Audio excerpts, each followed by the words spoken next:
Hello class 8 students, welcome back to the civics class. I am your social science digital mentor and today we are going to start chapter 2 Ideals of our Constitution.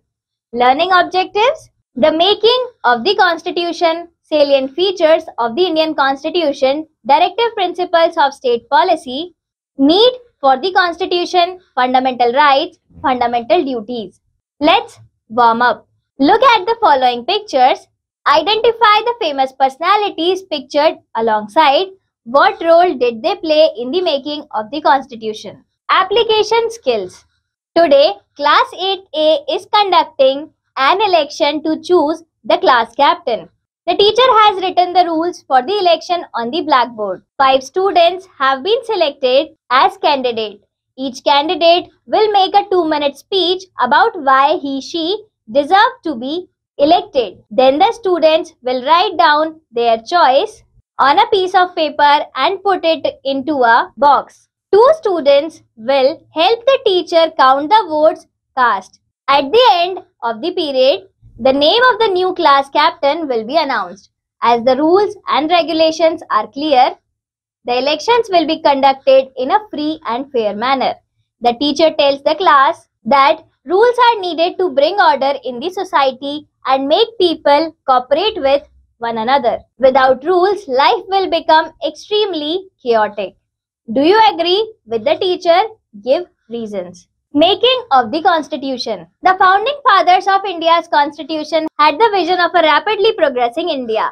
They set forth certain values in the Constitution to realize this lofty vision. The Constitution was enacted by the Constituent Assembly, which was elected by the elected members of the provincial assemblies.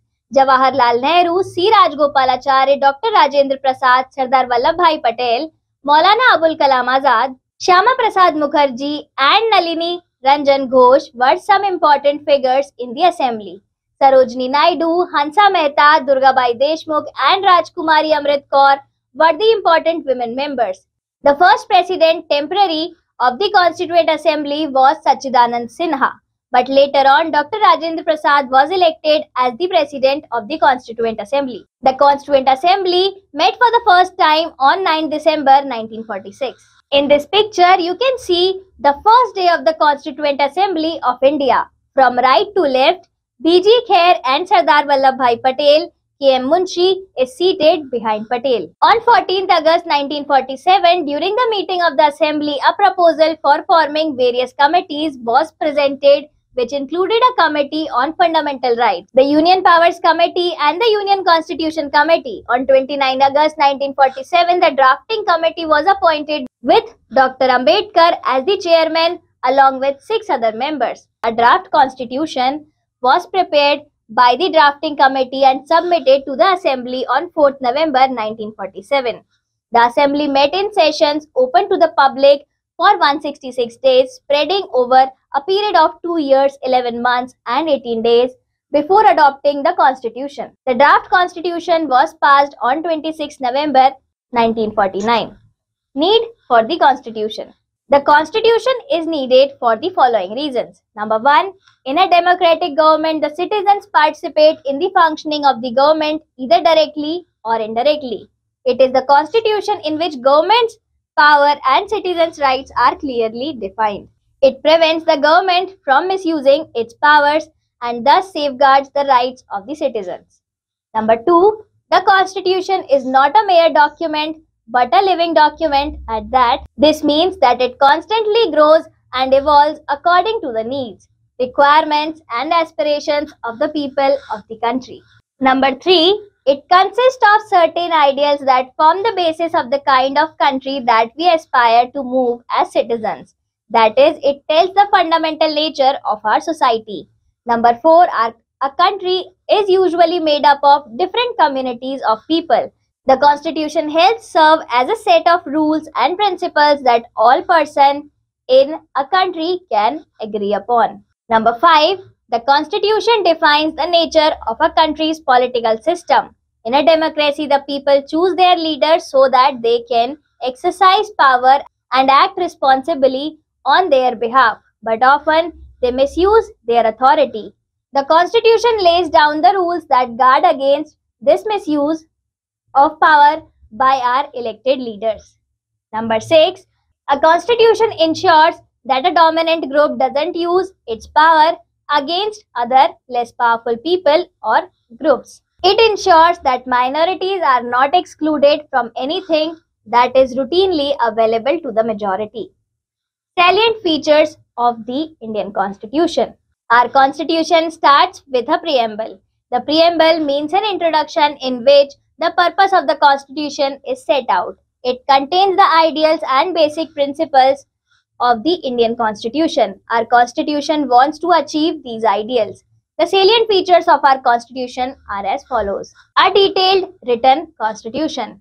Our Constitution is the lengthiest Constitution of the world. No other constitution has gone into such minute details as the Indian Constitution has. Originally, it was divided into 22 parts, 395 articles and 8 schedules. Later on, 4 more schedules were added to it. In this picture, you can see preamble to the Constitution of India. It elaborates not only the governmental structure at the central, state and the local levels but also gives details on citizenship, rights and duties of the people, directive principle of state policy, union-state relations, election, etc. Our constitution makers did not want any portion of the constitution to be vague or unclear. Sovereign. India is a sovereign country free from any external control. Internationally, India can frame its own laws and policies as it wants to. She cannot be dictated by any foreign power. India can formulate her own foreign policy. Socialist. The term socialist was added to the preamble in 1976. It envisages equitable distribution of national income to all sections of the people. The Constitution 42nd Amendment lays down that socialism means that there is freedom from all forms of exploitation, social and economic. Further, the state shall try to prevent the concentration of wealth in a few hands. The gap between the rich and the poor will have to be narrowed so that benefits of economic development are enjoyed by all. Similarly, social disparities have to be eliminated and everyone should have equal opportunity to plan their future.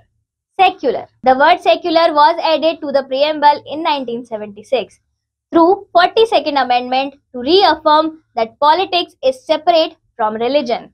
While showing respect to all religions, the 42nd Amendment also lays down that all religions command equal respect and recognition from the state. All citizens, irrespective of their religion and religious beliefs, are equal before law. The government cannot frame those policies which discriminate between communities living in India. Federalism.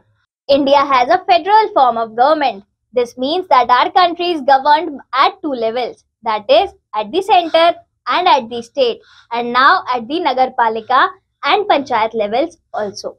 The President is the constitutional head of our country. The Prime Minister heads the government at the center and Parliament make laws for the country. At the state level, the Governor is the nominal head, while the Chief Minister heads the government. The Vidhan Sabha or the state legislature makes the laws for the state.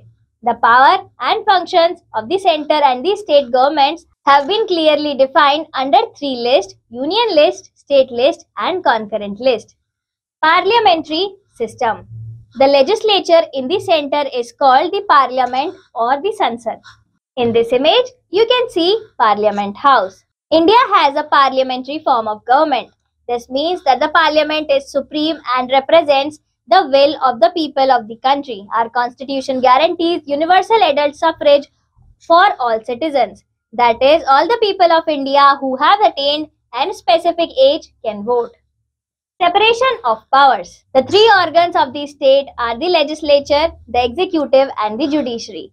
The legislature has the power to make laws, the executive has the power to execute laws, the judiciary has the power to judge and apply punishment when laws are broken. In other words, the judiciary refers to the system of courts in the country.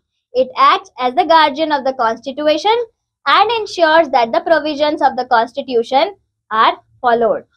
Equality in matters of public employment. The Constitution states that the state cannot discriminate against anyone in the matter of employment. All citizens can apply for government jobs.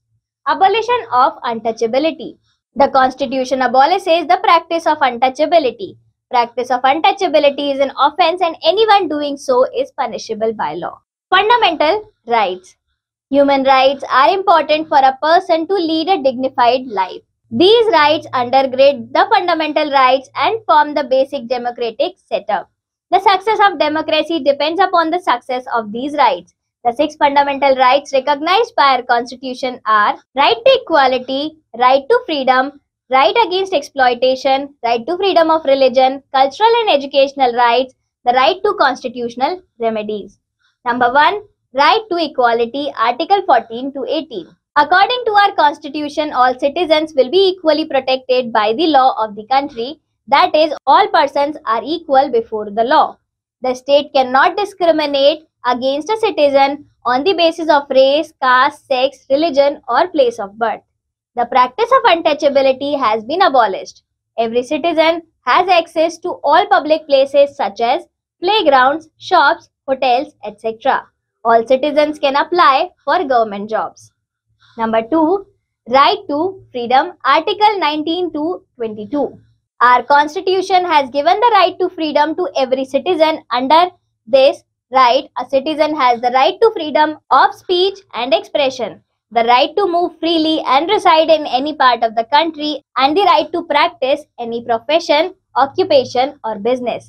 In this picture, you can see right to freedom to hold public meetings. Number 3. Right against exploitation, Article 23 to 24.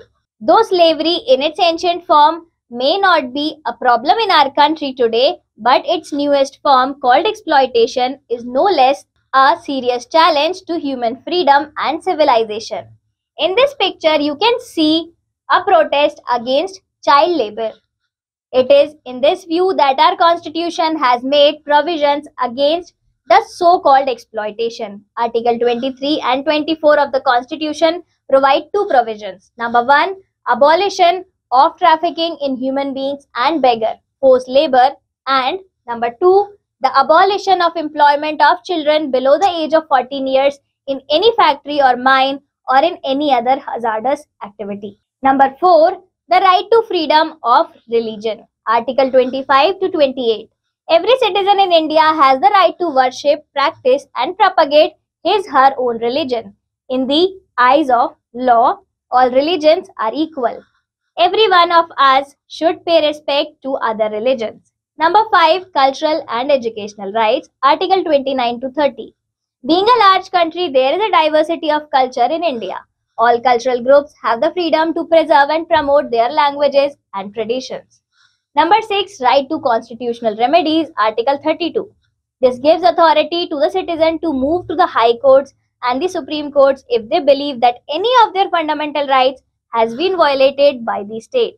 All these rights are binding upon every authority that has got the power to make laws. Directive Principles of State Policy, Article 36 to 51. Part 4 of our Constitution contains guidelines given to the government to ensure the welfare of the people. These guidelines are called Directive Principles of State Policy. These principles are directives to promote a just social order. The importance of these principles can be judged from the fact that the Supreme Court has referred to them as the conscience of the Constitution. In this picture, you can see the state should take steps to promote cottage industry. It is essential that the government follows these principles in administrative and legislative lawmaking matters. Although these principles are considered primary in governance, they are not enforceable in any court of law. There are various types of directive principles which are discussed below. To promote economic justice, the state shall take steps to distribute wealth and material resources equally to all, to provide equal means of livelihood to all the citizens, to secure proper conditions of work for all the workers, to secure equal pay for equal work for men and women, to protect children from exploitation, to protect cottage industries, to promote welfare and social justice.